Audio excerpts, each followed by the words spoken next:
for years and years, I've been in admissions consulting for actually, this is my 20th year, is that admissions consulting and counseling is actually tied very closely to academic advising. And so, what that means at the university level, academic advising means helping students think about what courses to take and what majors they should consider and when to declare a major and if there's a minor that they might consider, and even helping them start to think about graduate school or the job search process and so forth. At the high school level, it's not entirely different, but academic advising for high school students, a big part of that is overlapped where we're thinking about what courses should you take. And so we're thinking about what courses should you take for the kinds of majors that you might be considering, what kinds of courses should you take to, I'll just say it, impress admissions officers. So I think the best thing I can say, first of all, is that there's not a right or wrong curriculum. And like you said at the beginning, of this presentation,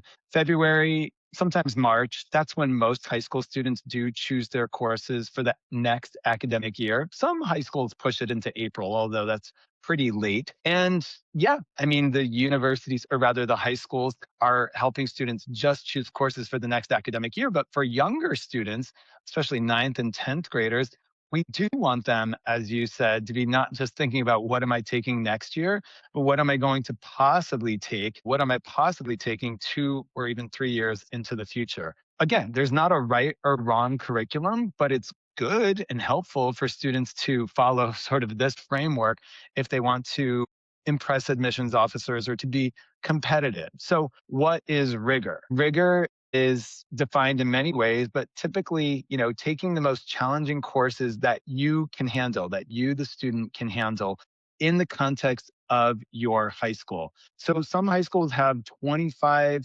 advanced placement classes. Some have, I think that's the max, 25, 28, whatever the maximum is. Some high schools have zero AP classes. Some high schools might only have 6 or 8 or 12. So we're not saying that you have to take the most challenging courses that are offered at your high school. We're saying for you, the student, make sure you're taking what is rigorous and challenging to you. But what is a lot? So at some high schools, they allow students to take AP classes whenever they want, freshman year, sophomore year, junior or senior year. Maybe they don't even put a cap or a restriction on the number of AP classes that a student can take. But most high schools do have some caps and some restrictions. Most high schools don't allow any advanced placement classes until, say, 10th grade, and many don't even allow it until 11th grade. And sometimes if they do allow you to take AP classes as a younger student, it might be one AP class in ninth grade or at most two, or one AP class in 10th grade or at most two. So you just need to figure out what is actually offered at your own high school. And if they allow you to take three AP classes in 10th grade and five or six in 11th grade and five or six in 12th grade, it doesn't mean you have to. If you take the maximum allowed, sure, that is a very rigorous and challenging curriculum. But if all the other students at your school are aiming for, let's just call it Harvard, because that's an easy name to throw out there. If all the other top students are aiming for Harvard and so are you, then you want to just take the number of AP classes similar to those other top students. If instead you're at one of those high schools where all the top students gunning for Harvard or similar universities are taking the maximum, which is three APs in 10th grade and six APs in 11th grade and six APs in 12th grade, unfortunately, if there's lots of students taking that curriculum and they're aiming for the same universities that you're aiming for, so what is that, 6 plus 6 is 12, plus 3 is 15, then you probably do need to take something similar. It doesn't have to be the exact same number of APs, but something similar, 11, 12, 13, 14. So people ask all the time, how many APs should I take? And I say, I don't know. What I'm actually saying is, I don't know how many you should take at your high school, but at your school, you should figure that out.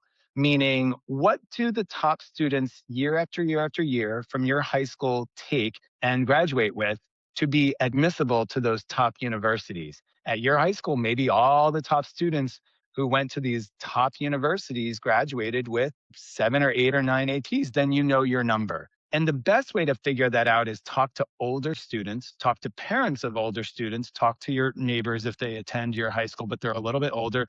But the best person actually is the school counselor. That person sees all of the curricula for all of the students at your high school. So that person, she will know what really the curriculum that you should take if you want to be applying to those same types of institutions. So I'm curious when you talk about APs more generally, are you talking about classes, exams, both? And what do you do when you run into situations where Sure. students can either self-study or not self-study for exams? Should they just take the AP, self study and take the AP exam? I don't think that's a bad pathway. I'm not a huge fan of that because to me, it's gotten out of control.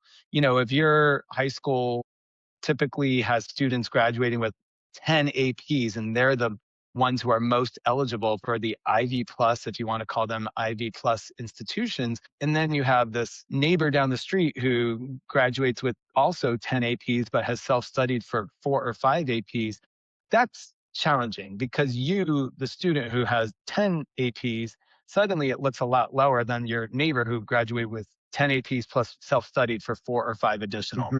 You can't really control what other people are doing. You can't necessarily even know what other people are doing. What I would say is worry only about yourself, if possible, to an extent. And so, what I mean is, if you want to take a particular course more in depth and your schedule doesn't allow, or your high school doesn't offer it, then I don't see any harm in studying for and then studying on your own for a particular course. And then in May, taking that exam. Sure, that will impress admissions officers without a doubt. But I don't want students going crazy doing that. I don't want students even to feel like they need to do that to be competitive. It will, impress admissions officers, but they won't need it or expect it. So that might have just saved a lot of parents and students a lot of stress right now, thinking, okay, it's not needed. It genuinely is not. I mean, and if you're going to do that, maybe 1 or 2 over your 4 years. I wouldn't say, 2 per year. 2 per year is 8. It's unnecessary, genuinely is unnecessary. It's almost like a tipping point where, if you graduate with 12 APs, is 15 really that different from 12 or 13 or 14?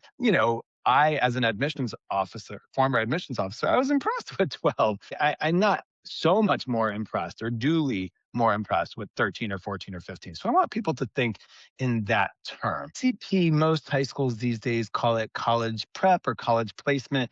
That another term might just be standard course or regular course. And that's not a bad thing to take, especially as a ninth or 10th grader, especially if you're nervous about your GPA or you're just getting your feet wet or you don't know if you like a particular teacher or course material and so forth. But you probably want to minimize those or just keep them into your electives, your college prep, your CP courses, just because you do want to have, and it says here on tab number 3 or bullet number 3, progression, you want to have more rigor as you advance from 9 to 10 to 11 to 12. And most high schools are set up that way. As I said, most students can't even take many or any APs until they hit junior year. So the high schools are sort of forcing you to take mostly honors courses at the highest level for younger students. Or if you're not quite up to taking an honors course or you're nervous about your grade, then maybe the CP class is the way to go. I got that question every day. Should I take an AP course and get a B or an honors or CP course and get an A? My answer is always as follows. If you take the AP course, I really would like your final year end grade to be a B plus or better. I mean, sure, I'd prefer an A minus or higher, but if it's a B plus, I'm happy with that. The reason I say that is because if you take an AP class and get a B or lower, but let's just say you take an AP class and get a B, then to me, that's sort of like the equivalent of taking an honors class and getting an A. Actually, mathematically, they're usually the same from an admissions perspective or a GPA calculation perspective, but it sure looks better visually to an admissions officer to see honors A than to see AP B. So that's my cutoff. And it's not the end of the world. We have a student who was on a webinar just recently who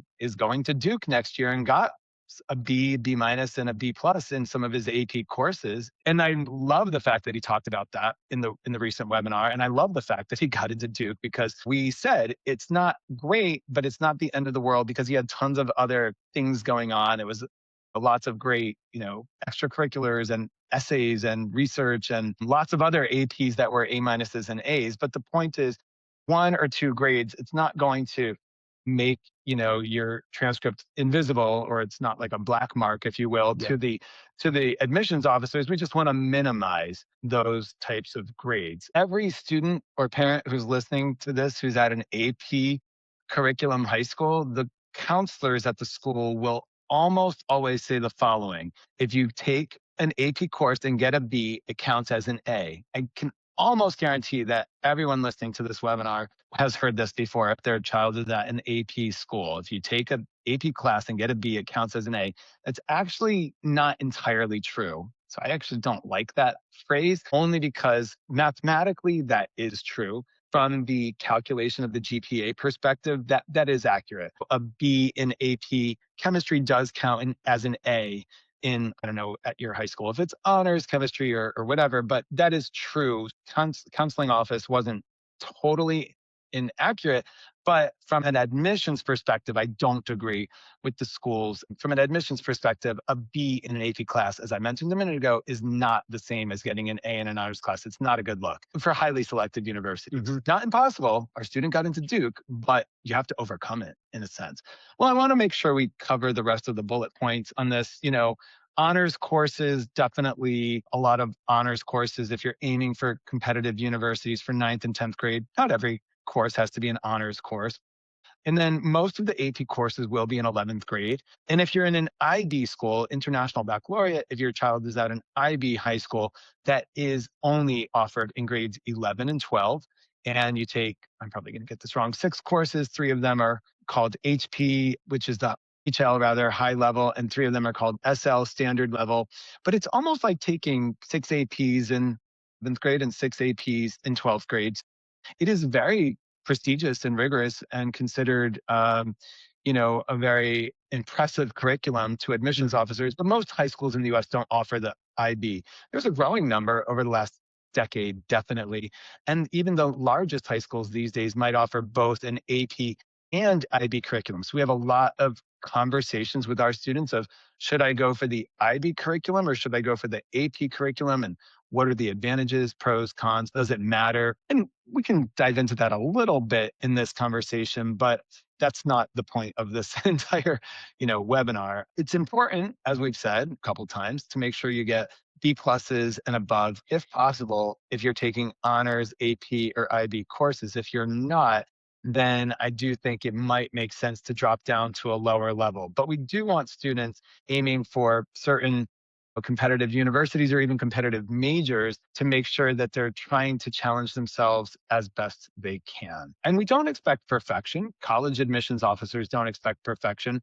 So we want to see that progression where a lot of universities don't even pay close attention to your ninth grade transcript at all or your ninth grade marks. Some of them look at them but don't take too much stock in them. Some university admissions officers don't even look at your ninth grade transcript at all. When I was in admissions, I did look, but there's a lot of forgiveness there.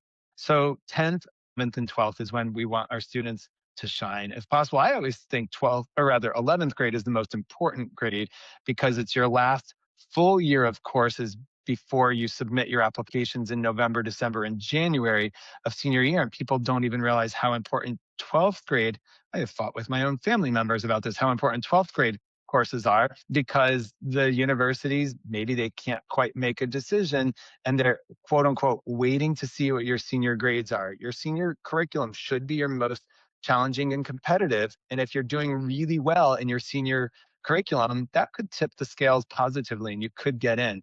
And if you are suddenly taking a very rigorous and challenging curriculum in 12th grade and your grades maybe not quite dive, but they go lower, then that is not a good look. A lot of my admissions decisions a lot were based on senior course performance. Maybe not the entire admissions decision, but that was the tipping point where we couldn't make a decision on the application. We would always ask for from the high school the grades and check them out. And that had a lot of influence on our admissions decision making.